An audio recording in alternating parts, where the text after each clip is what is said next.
Allahu Akbar, Allahu Akbar. Allahu Akbar. Apakah nanti ketika orang tua asuhnya ini meninggal dunia, terkait dengan anak angkat tadi, apakah dia mendapatkan hak warisan? Maka jemaah yang muliakan ya Allah Subhanahu wa taala, kembali kepada yang telah kita sebutkan tadi, di antara sebab mendapatkan warisan itu adalah adanya hubungan nasab dengan nasab yang hakiki.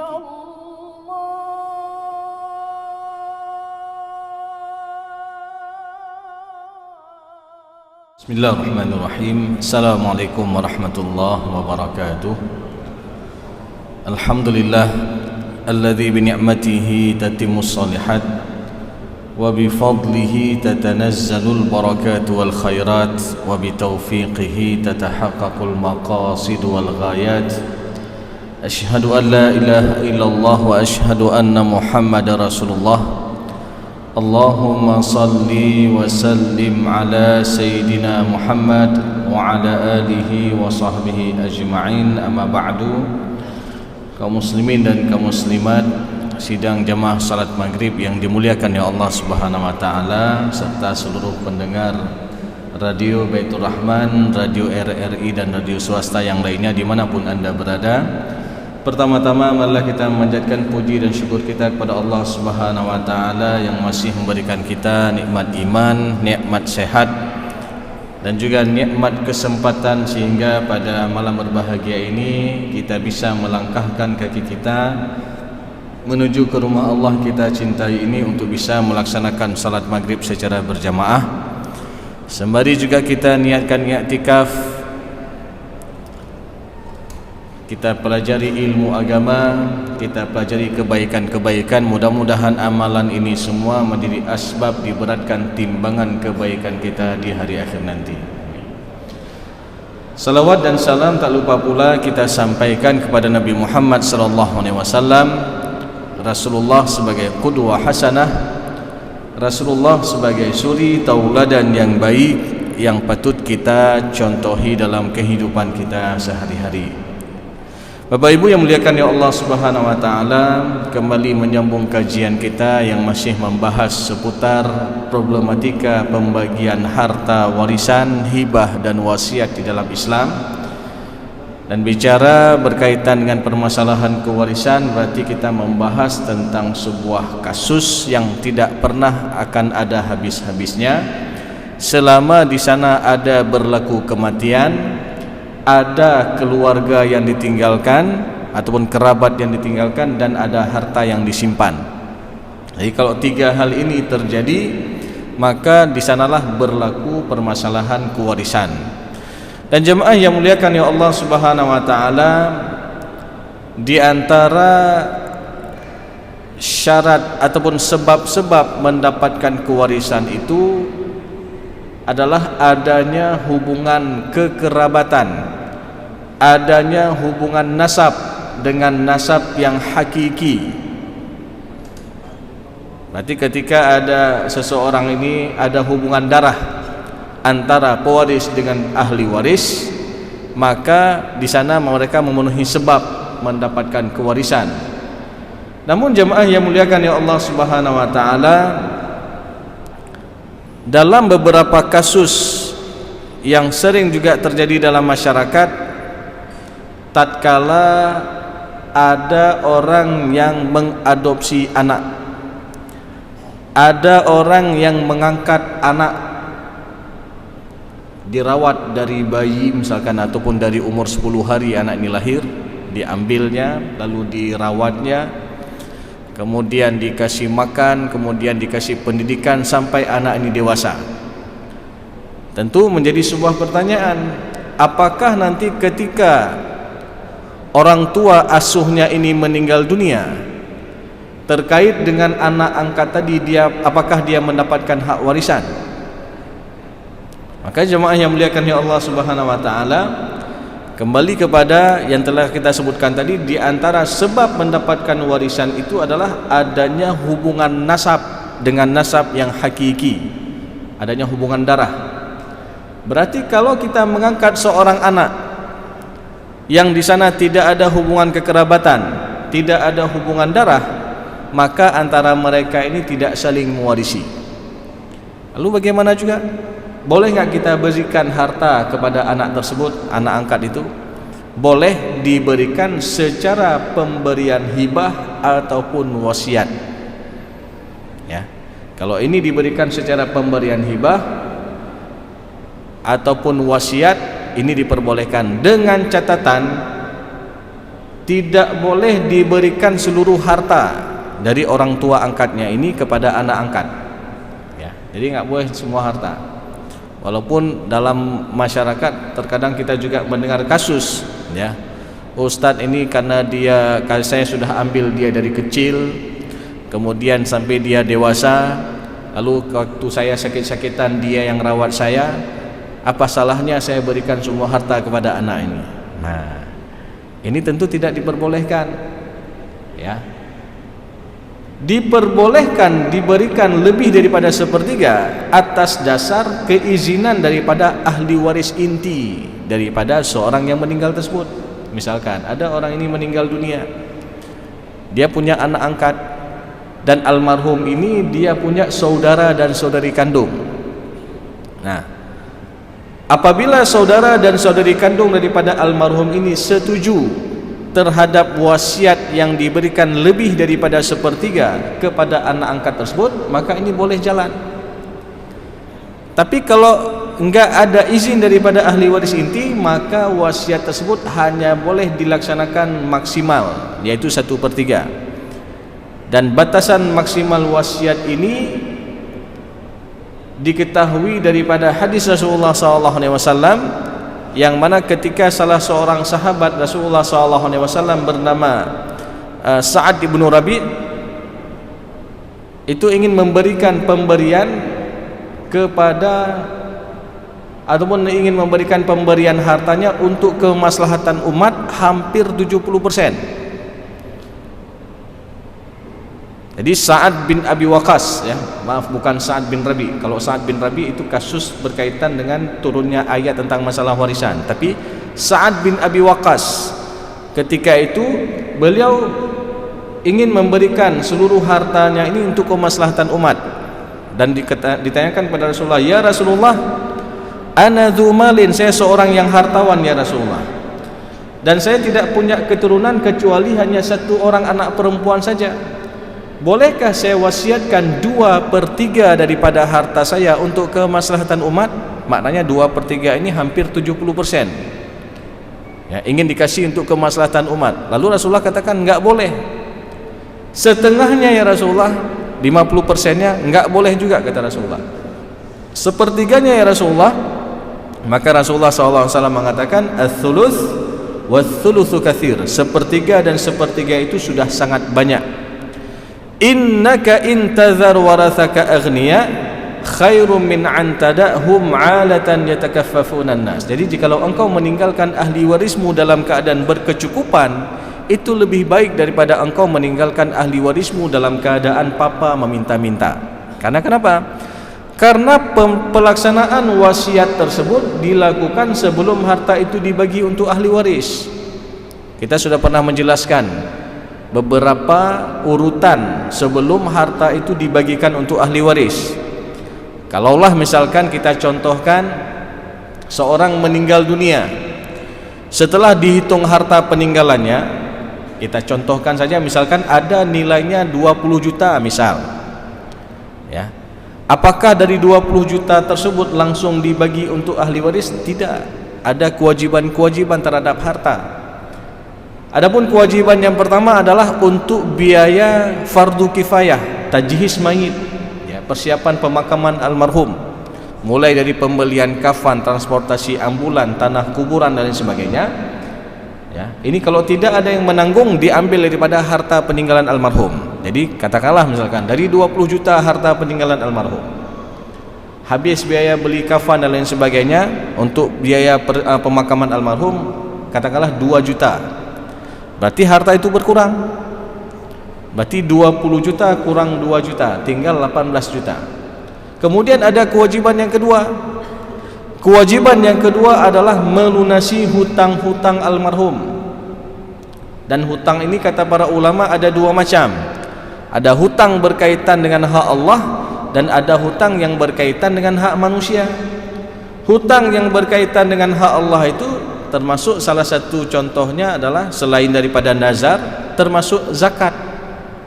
Jadi kalau ada orang sudah menyimpan harta, sudah mencapai nisab dan sudah mencapai haul selama setahun, dan dari harta itu telah wajib dikenakan zakat, kalau orang tersebut belum sempat mengeluarkan zakat lalu dia meninggal dunia, maka di sana ada kewajiban bagi ahli waris untuk membayar zakat daripada harta peninggalan orang tuanya, 2,5%. Jadi ini juga dianggap hutang berkaitan dengan hak Allah. Dan sering kita ulang-ulang nih, bahwasanya zakat ini jangan kita anggap remeh. Bahkan salat ataupun zakat dan salat ini dua hal yang penting, dan dia termasuk daripada rukun Islam yang 5. Dan dua hal ini juga disandingkan dalam Al-Quran dan diulang-ulang di 28 tempat dalam Al-Quran. Wa aqimus salah wa atuz zakah. Jadi kedudukan zakat sama dengan kedudukan salat. Maka jemaah yang muliakan ya Allah Subhanahu wa taala, jangan kita anggap remeh tentang masalah zakat tersebut ya. Maka kalau ini belum dilaksanakan oleh seseorang semasa hidupnya, lalu dia meninggal dunia, maka kewajiban bagi ahli waris untuk menyelesaikan hutang tersebut. Hutang berkaitan dengan hak Allah dan ada hutang yang berkaitan dengan hak manusia. Kita contohkan tadi, untuk biaya tajhiz mayit 2 juta, dari 20 juta kurang 2 juta tinggal 18 juta. Kemudian untuk melunasi hutang-hutang almarhum, katakanlah ada hutangnya selama dia hidup 3 juta. Berarti berkurang lagi dari 18 juta, berkurang untuk lunasi hutang 3 juta tinggal 15 juta. Kemudian jemaah yang muliakan ya Allah Subhanahu wa taala, sebelum beliau meninggal, almarhum ini meninggal, dia pernah berwasiat.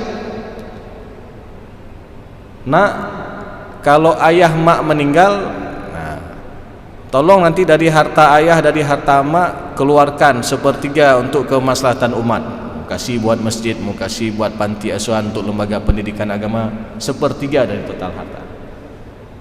Apakah sepertiga diambil itu dari 20 ataupun dari sisa tadi? Dari sisa tadi, bukan dari 20 tapi dari 15. Berarti sepertiga dari 15 juta, 5 juta ini maksimal wasiat ya. Berarti sisanya tinggal berapa? 10. Maka 10 juta inilah yang akan difaraidkan untuk para ahli warisnya. Jadi ini ada kewajiban. Maka kalau wasiat tadi lebih daripada sepertiga, tentu akan berkurang bagian untuk ahli waris. Makanya Rasulullah memberikan batasan maksimal tadi. Sepertiga ini adalah diberikan untuk selain ahli waris ya. Untuk anak angkat boleh kasih, untuk anak tiri boleh kasih, untuk cucu yang sudah duluan meninggal orang tuanya boleh kasih, untuk kemaslahatan umat, untuk masjid, untuk lembaga pendidikan agama boleh kasih. Tentu dalam hal ini ada batasan maksimal, yaitu 1/3. Baru sisanya itu difaraidkan untuk para ahli warisnya. Maka jemaah yang muliakan ya Allah Subhanahu wa taala, berkenaan dengan kasus anak angkat ini yang menjadi fokus kita pada malam berbahagia ini juga termasuk permasalahan yang kadang-kadang sebagian orang menganggap remeh masalah ini. Padahal Islam sangat menjaga yang namanya hubungan nasab ya, hubungan darah. Jadi ada kasus ini, sepasang suami istri, mereka sudah lama menikah, tapi qadarullah belum dianugerahi keturunan. Namun suatu hari ya, dia pergi suatu tempat yang dia mendengar ada orang yang baru melahirkan, tapi mereka dari keluarga yang tidak mampu, sehingga dia minta izin sama orang tuanya untuk mengasuh anak tersebut, diambil dari bayi ya. Lalu dirawatnya ya, bahkan seiring waktu berjalan diurus di dinas kependudukan, dimasukkan 6 anak-anak angkat tersebut dalam kakak orang ini, dengan status sebagai anak kandung, bukan sebagai anak angkat. Nah, ini adalah satu kebohongan, dan ini yang dilarang di dalam agama kita.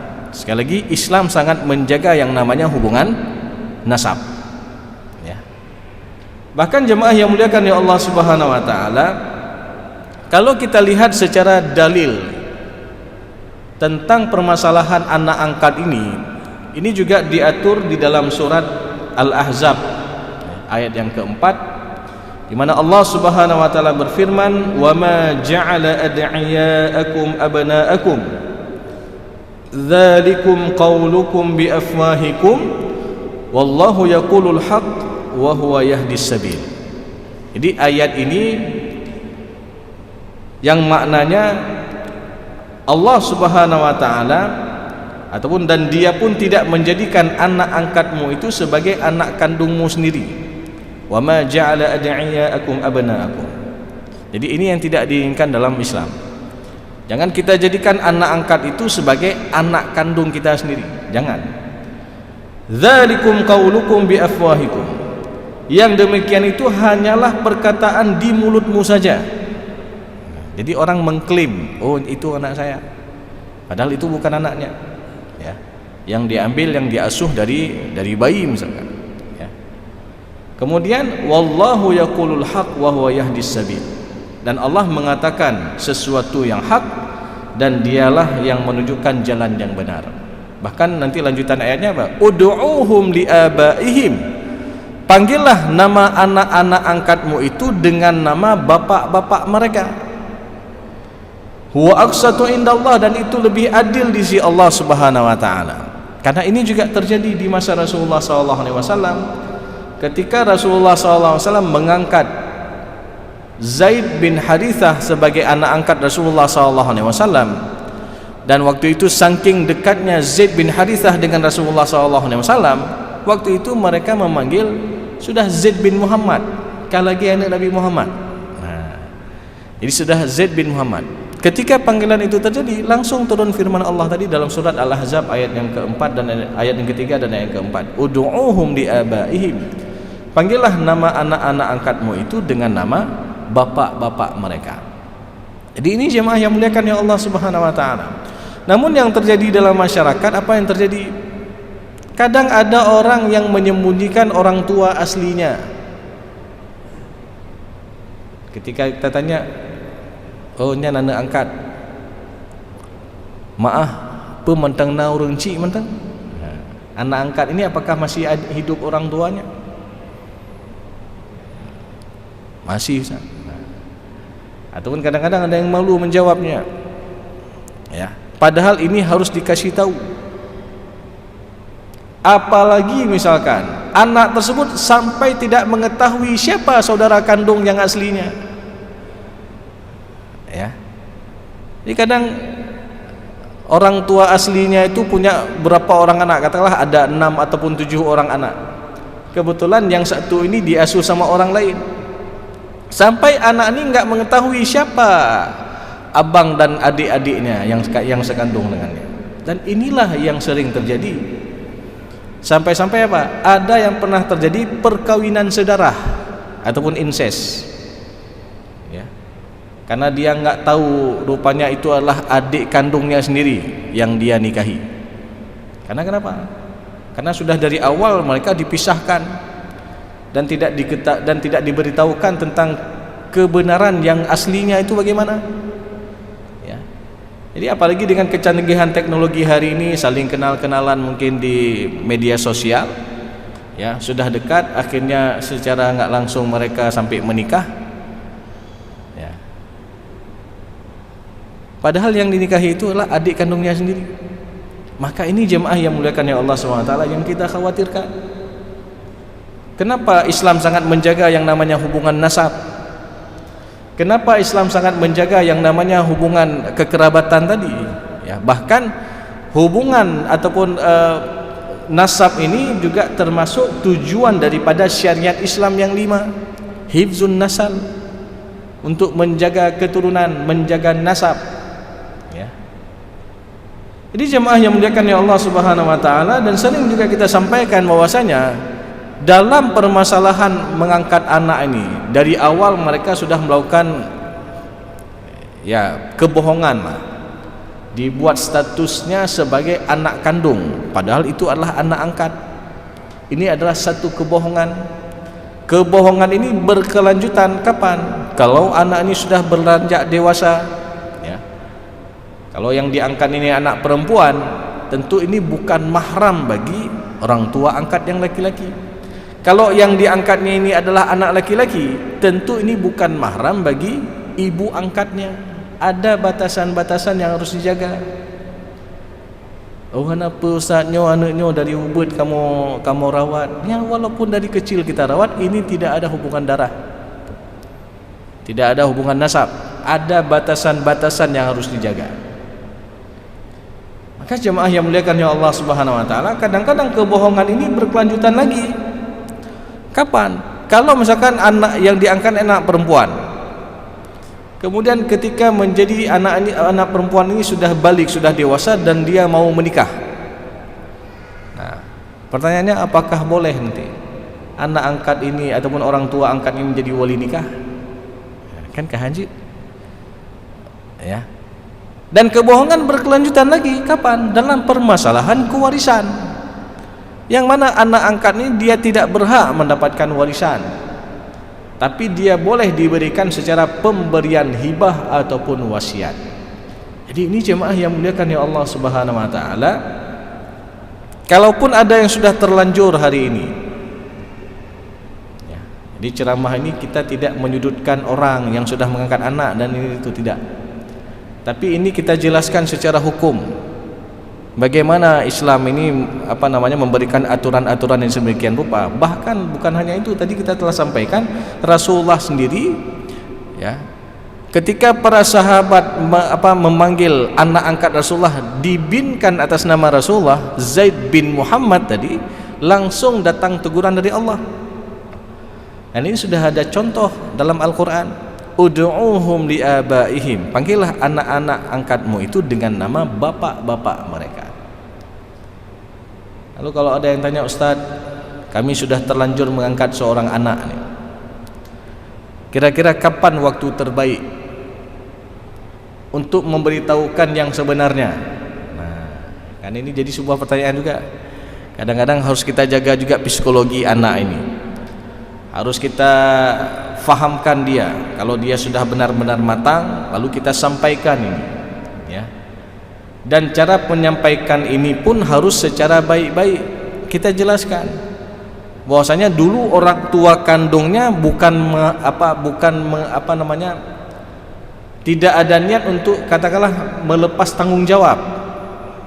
Yang namanya orang tua kandung tetap orang tua kandung, dan anak ini harus berbakti kepada orang tua kandungnya. Dan untuk orang tua angkat ini juga dia harus berbuat baik, ya. Karena kenapa? Orang tua angkat inilah yang telah mengasuhnya, yang telah memberikan pendidikan kepadanya sampai dia sudah dewasa.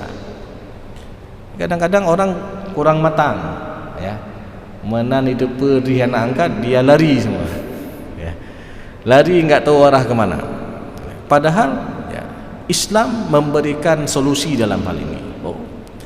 Bukankah kita harus berbuat birrul walidain kepada kedua orang tua kita? Kalau bisa kita cari orang tua asli kita siapa, cari, kita salam nanti. Kita berbuat baik kepada mereka. Untuk orang tua angkat juga dia harus berbuat baik, ya, karena mereka yang telah mengasuh kita, yang telah membesarkan dan lain sebagainya. Maka berbahagia sekali kalau ada pikiran dan kalau ada efek seperti ini terhadap anak tersebut sehingga dia memiliki dua orang tua. Ini luar biasa. Jadi ini juga harus kita berikan pemahaman yang sempurna, ya. Dan harus kita berikan dalam kondisi dia dalam keadaan tenang, dalam keadaan kita sampaikan hikmah, maksudnya dalam Al-Quran seperti ini, aturan agama kita seperti ini. Jadi ini jemaah yang muliakan ya Allah Subhanahu wa taala, dan ini walaupun yang kita sampaikan ini pahit kadang-kadang. Ustaz, ini susah sekali ini bilang bagaimana? Takut kalau saya bilang dia lari gitu. Kalau saya bilang dia kaiplung dari rumah. Nah, tapi sekali lagi ini mau tidak mau, suka tidak suka, ini harus kita bilang apa adanya. Ya. Maka jemaah yang muliakan ya Allah Subhanahu wa taala, karena apa? Untuk menghindari hal-hal di kemudian hari yang tidak kita inginkan, sebagaimana kasus tadi yang kita sampaikan. Mungkin karena dia tidak tahu siapa orang tua aslinya, siapa saudara kandung aslinya, ya. Sampai-sampai misalkan mereka berjumpa di sebuah tempat, rupanya adik kandungnya sendiri, mereka nggak tahu itu adik kandung, dan ngobrol-ngobrol sudah nyambung dan sebagainya, akhirnya mereka mau menikah. Nah, ini kan jadi permasalahan, ya. Maka jemaah yang muliakan ya Allah Subhanahu wa taala, untuk menghindari hal tersebut, ya, ini harus disampaikan apa adanya, ya. Oh, yang sudah terlanjur bawa ke ataupun dimasukkan ke dalam kakaknya, bahkan masuk kepada daftar gaji orang tuanya, ya, maka ini mau tidak mau harus disampaikan apa adanya. Walaupun kalau kasusnya sudah secara administrasi sudah masuk ke dalam kakak sebagai anak kandung, tapi nanti ini kalau dia ingin mengeluarkan dalam kakaknya ataupun untuk merubah kakaknya, membuat anak itu sebagai anak angkat, ini juga harus melalui persidangan, proses persidangan. Maka jemaah yang muliakan ya Allah Subhanahu wa taala, dan kalau kita melihat permasalahan anak angkat dalam kompilasi hukum Islam yang menjadi rujukan oleh para hakim yang ada di Mahkamah Syariah, itu dalam KHI pasal 171, ya. Di huruf H itu disebutkan apa? Pengertian anak angkat adalah anak yang dalam pemeliharaan untuk hidupnya sehari-hari, biaya pendidikan dan sebagainya, beralih tanggung jawab dari orang tua asal kepada orang tua angkatnya berdasarkan putusan pengadilan. Ini kalau kita lihat dalam aturan dari kompilasi hukum Islam, bahwasanya mengangkat seorang anak ini juga diperbolehkan di dalam aturan negara kita melalui proses persidangan, sehingga jelas status anak ini sebagai anak angkat, ya.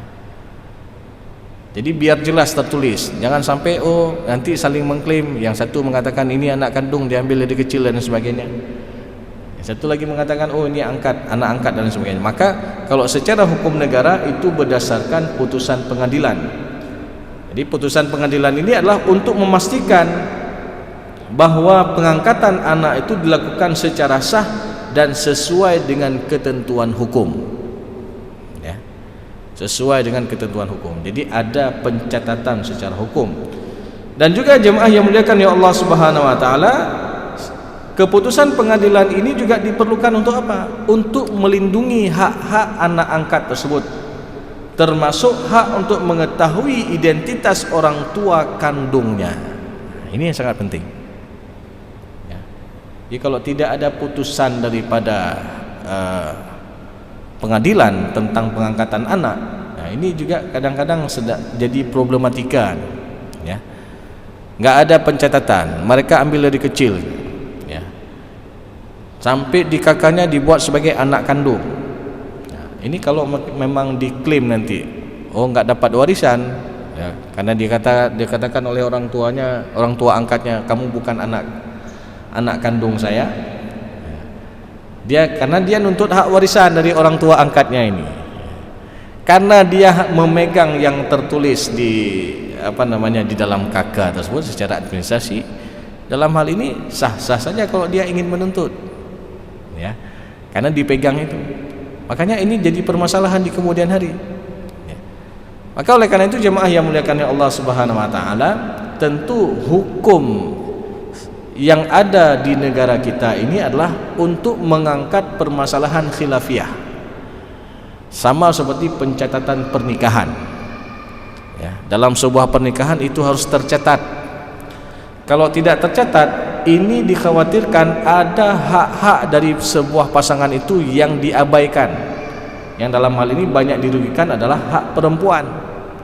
Mereka nikah siri misalkan, ya, tidak tercatat di KUA. Tentu boleh jadi kadang ada seorang laki-laki setelah dia menikah sebulan 2 bulan, habis itu dia lari dari tanggung jawabnya. Karena kenapa? Tidak tercatat. Ya. Maka untuk melindungi hak-hak tersebutlah kenapa dibuat adanya kemaslahatan untuk melakukan pencatatan daripada sebuah pernikahan. Maka oleh karena itu jemaah yang muliakan ya Allah Subhanahu wa taala, tentu permasalahan kewarisan ini juga sangat kompleks ya. Bahkan juga sebagaimana kasus yang kita sampaikan berkaitan dengan kewarisan daripada anak angkat, dan ini sering terjadi dalam masyarakat kita. Maka ini kalau sudah terlanjur mengangkat seorang anak, yang pada akhirnya dia juga harus memberitahukan apa adanya. Jangan dia sembunyikan, karena ini akan terjadi permasalahan-permasalahan yang lebih rumit lagi di kemudian hari. Termasuk sebagaimana kita sebutkan tadi, masalah pernikahan, masalah warisan, yang padahal secara hak yang namanya anak angkat itu dia tidak mendapatkan hak secara faraid, hak secara warisan, tapi dia hanya boleh meminta ataupun dia hanya boleh mendapatkan haknya secara pemberian hibah ataupun wasiat. Jadi jemaah yang muliakan ya Allah Subhanahu wa taala, dan juga untuk menghindarkan dari permasalahan perkawinan yang sedarah ataupun incest tadi ya, perkawinan sedarah. Karena ketidaktahuannya tadi. Ya, ketidaktahuannya karena tidak diketahui identitas asli daripada keluarga intinya. Maka ya, ini jemaah yang muliakan ya Allah Subhanahu wa taala, ya, saya yakin masalah ini banyak terjadi dalam masyarakat berkaitan dengan kasus anak angkat. Maka dalam hal ini perlu kita berikan pencerahan-pencerahan ya, agar apa yang kita lakukan ini tidak berbenturan dengan aturan hukum, dengan aturan fikih, sehingga apa yang kita lakukan ini adalah benar-benar berada di jalan yang benar ya. Apalagi berkaitan dengan pengasuhan anak ini adalah perbuatan yang mulia ya. Kita ambil dia, kita rawat dia, kita berikan pendidikan kepadanya, tapi jangan sampai dia melakukan perbuatan dosa. Dengan apa? Dengan diberikan nasab atas nama orang tua angkatnya, dan ini yang diharamkan di dalam syariat kita. Maka oleh karena itu jemaah yang muliakan ya Allah Subhanahu wa taala, tentu banyak hal-hal yang lain, kasus-kasus yang lain juga yang berkaitan dengan permasalahan kewarisan ya. Selain permasalahan anak angkat, juga nanti permasalahan anak tiri ya. Apakah anak tiri ini juga mendapatkan warisan dari orang tua tirinya? Misalkan seorang laki-laki menikah dengan seorang janda yang sudah ada anak ya, ataupun anak bawaan, lalu setelah mereka menikah, mereka belum memiliki keturunan secara langsung, meninggal dunia suami. Pertanyaannya, apakah untuk anak bawaan istrinya tadi dapat hak warisan? Maka dalam hal ini tidak dapat. Karena kenapa? Tidak ada hubungan darah tadi, hubungan nasab. Karena tadi yang kita garis bawahi bahwasanya sebab mendapatkan warisan itu adalah adanya hubungan darah. Oh kan ini kan anaknya juga, bukan anaknya, tapi ini anak daripada istrinya. Karena ketika mereka menikah, anak ini sudah ada dari suami yang dulu dari istrinya.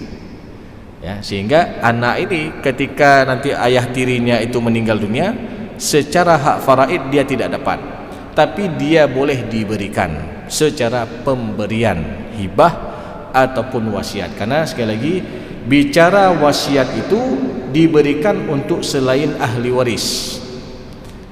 Sedangkan hibah ini secara lebih luas lagi, dia boleh diberikan untuk siapa saja. Bahkan mau diberikan untuk yang non muslim sah-sah saja dalam hal permasalahan hibah ini. Ya. Maka jemaah yang muliakan ya Allah Subhanahu wa taala, sebagaimana juga kasus yang pernah terjadi ketika ada seorang anak murtad. Lalu setelah murtad anaknya meninggal orang tuanya. Secara hukum faraid anak yang murtad ini dia tidak dapat warisan dari orang tuanya. Karena Rasulullah mengatakan la yatawarathu ahlul millataini syatta, tidak saling mewarisi orang yang berbeda agama. Ya, jadi kalau orang berbeda agama dia tidak dapat hak secara faraid. Baik orang muslim kepada orang kafir ataupun orang kafir kepada orang muslim. Ya, jadi mereka tidak saling mewarisi. Namun bagaimana juga? Apakah dia enggak dapat sama sekali? Maka dalam fatwa MUI juga disebutkan dalam hal ini itu anak yang murtad tadi boleh diberikan secara pemberian, tapi bukan secara hak dia secara faraid. Ya. Jadi ini tentu akan membutuhkan penjelasan yang lebih dalam lagi. Namun jemaah yang muliakan oleh Allah Subhanahu wa taala, setidaknya pada malam berbahagia ini kita telah mengetahui tentang permasalahan yang berkaitan dengan permasalahan anak angkat. Ini juga perlu kita ketahui bersama, jangan sampai kita salah di dalam menjalankan kehidupan kita sehari-hari dengan memberikan nasab ya anak angkat kita ini kepada orang tua angkatnya. Itu yang tidak boleh. Tapi untuk kita asuh, untuk kita berikan pendidikan, untuk kita kita sayangi, itu adalah sesuatu hal yang luar biasa, termasuk juga amal ibadah.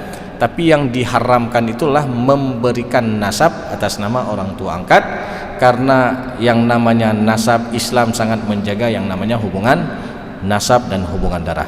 Mungkin ini saja jemaah yang muliakan ya Allah Subhanahu wa taala untuk kajian kita pada malam berbahagia ini. Mudah-mudahan apa yang telah kita sampaikan tadi bisa menjadi ilmu yang bermanfaat dan juga bisa kita aplikasikan dalam kehidupan kita sehari-hari. Lebih dan kurang saya mohon maaf. Aqulu qauli hadza wa astaghfirullah li wa lakum wa lisal mu'minin. Wassalamualaikum warahmatullahi wabarakatuh.